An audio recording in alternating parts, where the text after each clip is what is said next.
Hello friends, pure success study 91 के YouTube channel में आप सभी का स्वागत है।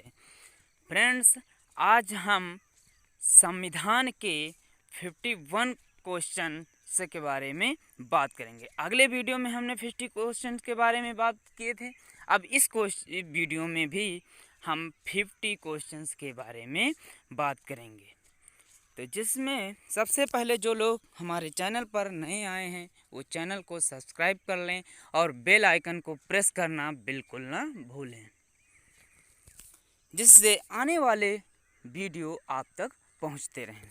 जिसमें पहला क्वेश्चन है कि भारतीय संविधान में नागरिकता संबंधी व्यवस्था की गई है। भारतीय संविधान में नागरिकता संबंधी व्यवस्था की गई है। भाग 2 में 5 से 11 अनुच्छेद के तहत।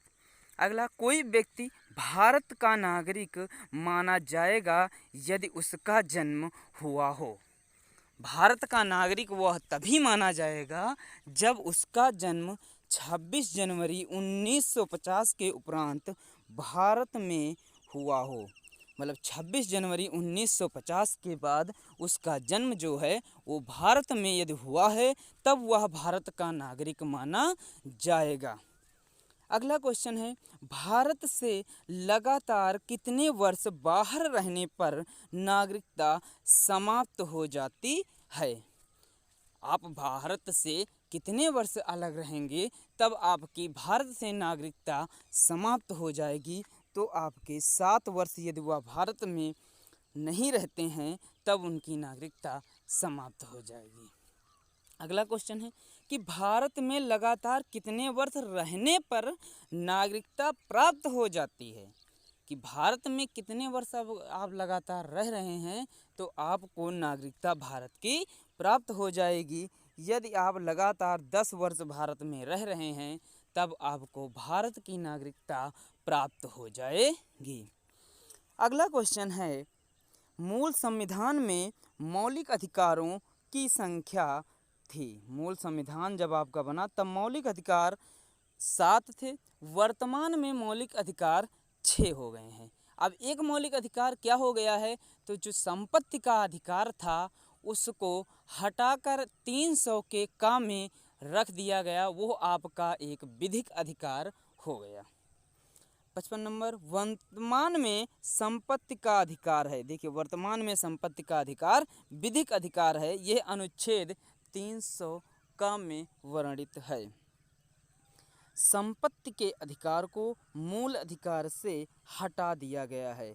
जो संपत्ति का अधिकार है उसे मूल अधिकार से हटा दिया गया है। और इसे कहाँ रखा गया, इसके किस संशोधन के द्वारा? इसे 44वां संविधान संशोधन के द्वारा 1978 के द्वारा हटाया गया और इसे 300 के काम में रखा गया है। अगला क्वेश्चन है, मौलिक अधिकारों को संशोधित करने का अधिकार है। मौलिक अधिकार को संशोधित करने का अधिकार संसद को है। अस्पृश्यता का अंत किया गया है। अस्पृश्यता मतलब छुआछूत का जो अंत है वो अनुच्छेद 17 में किया गया है। भारतीय संविधान का अर्धसंघीय संविधान कहा गया है। वियर ने कहा है। स्वतंत्रता के समय भारत में देसी रियासतें थी। जो स्वतंत्रता हुई तब भारत में जो देसी रियासतें थी वो आपकी 542 थी। प्रेस की स्वतंत्रता वर्णित है। प्रेस की स्वतंत्रता वर्णित है। तो आपकी जो प्रेस की स्वतंत्रता है वो अनुच्छेद 19 आ में वर्णित है। प्राण एवं दैहिक स्वतंत्रता दी गई है। प्राण एवं दैहिक जो स्वतंत्रता है वह अनुच्छेद 21 में है। देश का प्रथम नागरिक तथा कार्यपालिका का संवैधानिक प्रधान होता है। जो आपके राष्ट्रपति हैं वो आपके देश के प्रथम नागरिक तथा कार्यपालिका का संवैधानिक प्रधान होता है। राष्ट्रपति उपराष्ट्रपति के पद के लिए न्यूनतम आयु सीमा है। जो राष्ट्रपति है और उपराष्ट्रपति दोनों के पद के लिए जो न्यूनतम सीमा है अब 35 वर्ष होनी चाहिए। राष्ट्रपति अपना त्यागपत्र देता है। जब राष्ट्रपति अपना त्यागपत्र देता है तो उपराष्ट्रपति को देता है। किसको देता है? उपराष्ट्रपति को। राष्ट्रपति को पद से हटाया जा सकता है। राष्ट्रपति को पद से हटाया जा सकता है। किस प्रकार से हटाया जा सकता है? महाभियोग द्वारा। महाभियोग के द्वारा अनुच्छेद 61 कोई भी सदन के द्वारा। लोकसभा अनुच्छेद 85 में वर्णित है तथा मृत्युदंड जो क्षमादान की शक्ति है वो अनुच्छेद 72 में है। यह किसके पास है या किसका अधिकार है? राष्ट्रपति का अधिकार है। राष्ट्रपति लोकसभा तथा राज्यसभा में मनोनीत हैं। मतलब राष्ट्रपति लोकसभा तथा राज्यसभा में क्रमशः 2 एवं 12 सदस्य हैं। निर्विरोध निर्वाचित होने वाले एकमात्र राष्ट्रपति हैं। इससे कौन राष्ट्रपति हैं जो निर्विरोध निर्वाचित हुए? तो आपके नीलम संजीव रेड्डी हैं। राष्ट्रपति पर महाभियोग लगाने की सूचना दी जाती है 14 दिन पूर्व। कितने दिन? 14 दिन पूर्व दी जाती है। राष्ट्रपति शासन सबसे पहले लागू किया गया था। राष्ट्रपति शासन सबसे पहले पंजाब में 1951 ईस्वी में अनुच्छेद 356 के तहत लागू किया गया था। अगला क्वेश्चन है, सर्वाधिक समय तक राष्ट्रपति शासन प्रयोग में रहा है। सर्वाधिक समय तक राष्ट्रपति शासन प्रयोग में रहा है। यह पंजाब में 1987 से 1992।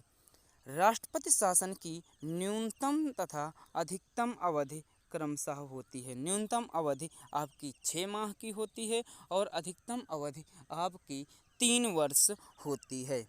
दोनों सदनों राज्यसभा एवं लोकसभा के संयुक्त बैठक को बुलाता है तथा उसकी अध्यक्षता करता है। कौन बुलाता है? राष्ट्रपति बुलाता है तथा उसकी अध्यक्षता राष्ट्रपति एवं लोकसभा अध्यक्ष करते हैं। उपराष्ट्रपति प्रधानमंत्री, राज्यपाल, महान्यायवादी एवं तथा उच्च एवं उच्चतम न्यायालय के न्यायाधीशों की नियुक्ति कौन करता है? राष्ट्रपति। राष्ट्रपति के चुनाव में भाग लेते हैं संसद व राज्यों के विधानसभाओं के निर्वाचित सदस्य। संसद का निम्न तथा उच्च सदन कहलाता है क्रमशः लोकसभा एवं राज्यसभा। राज्यसभा का स्थायी सदन होता है क्योंकि इसे भंग नहीं किया जा सकता है। राज्यसभा आपका स्थायी सदन होता है, इसे भंग नहीं किया जा सकता है। राज्यसभा का अध्यक्ष या पदेन सभापति होता है। राज्यसभा का अध्यक्ष या पदेन सभापति उपराष्ट्रपति होता है। राज्यसभा तथा लोकसभा के सदस्यों की अधिकतम संख्या क्रमशः 250 तथा 552 होती है। राज्यसभा या लोकसभा के 2 सत्रों के बीच अधिकतम अंतर कितने का होता है? 6 माह का होता है। कितने का? 6 माह का। कोई विधेयक धन विधेयक है या नहीं, इसका निर्णय करता है लोकसभा अध्यक्ष। राज्यसभा का 1/3 सदस्य अवकाश ग्रहण करते हैं प्रत्येक 2 साल पर। धन विधेयक प्रस्तुत किया जाता है केवल लोकसभा में। धन विधेयक प्रस्तुत किया जाता है केवल लोकसभा में। धन विधेयक को राज्यसभा विचारार्थ अपने पास रखती है केवल 14 दिन। लोकसभा की कोरम या गणपूर्ति के लिए आवश्यक है कुल का 1/10 सदस्य का होना। कुल क्या? 1/10 सदस्य का होना। अगला है, लोकसभा तथा राज्यसभा के सदस्यों का कार्यकाल होता है। यह क्रमशः 5 वर्ष होता है और राज्यसभा के सदस्यों का काल 6 वर्ष होता है।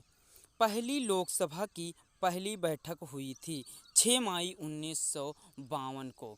कब हुई थी? 6 मई 1952 को। राज्यसभा का गठन सर्वप्रथम हुआ था 3 अप्रैल 1952 को।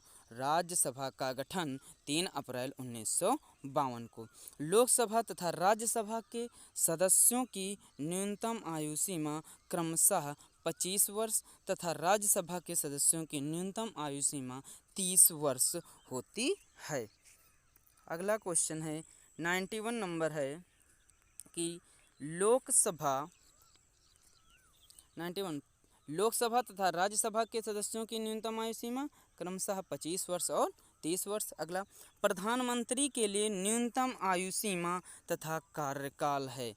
न्यूनतम आयु सीमा 25 वर्ष होती है तथा कार्यकाल आपका 5 वर्ष होता है। मंत्रिपरिषद सामूहिक रूप से उत्तरदायी होती है। मंत्रिपरिषद वह है सामूहिक रूप से लोकसभा के प्रति उत्तरदायी होती है। ये अनुच्छेद 73(3) में वर्णित है। भारत सरकार का सबसे बड़ा कानूनी अधिकारी होता है महान्यायवादी, अनुच्छेद 73। अगला है, भारत की संसद के 3 अंग हैं। कौन कौन से 3 हैं? राष्ट्रपति, लोकसभा एवं राज्यसभा। संविधान का रक्षक बनाया गया है उच्चतम न्यायालय को। राज्य पुनर्गठन आयोग के अध्यक्ष थे। राज्य पुनर्गठन आयोग के अध्यक्ष जो हैं वो फजल अली थे और इसका गठन आपका 1953 में किया गया था। अब देखो, राष्ट्रपति उपराष्ट्रपति के जो वेतन हैं उनको मिलता है। देखिए, राष्ट्रपति का जो वेतन है वो आपका 5 लाख रुपये मिलता है, 5 लाख, और उपराष्ट्रपति हैं उनका वेतन 4 लाख रुपये मिलता है। राष्ट्रपति को 5 लाख और उपराष्ट्रपति को 4 लाख रुपये वेतन मिलता है। अगला क्वेश्चन है, उप प्रधानमंत्री थे। प्रथम उप प्रधानमंत्री जो हैं वो सरदार वल्लभ भाई पटेल थे। प्रत्येक अध्यक्ष के प्रारंभ में 1 घंटे का समय कहलाता है प्रश्नकाल। 1 घंटे का जो समय कहलाता है वो आपका प्रश्नकाल कहलाता है। ठीक है फ्रेंड्स, आज के लिए बस इतना ही। अब आपको नेक्स्ट वीडियो में फिर मिलते हैं और इसी तरह के वीडियो को देखने के लिए आप लोग हमारे चैनल को सब्सक्राइब कर लें और बेल आइकन को प्रेस कर लें। ठीक है फ्रेंड्स, आज के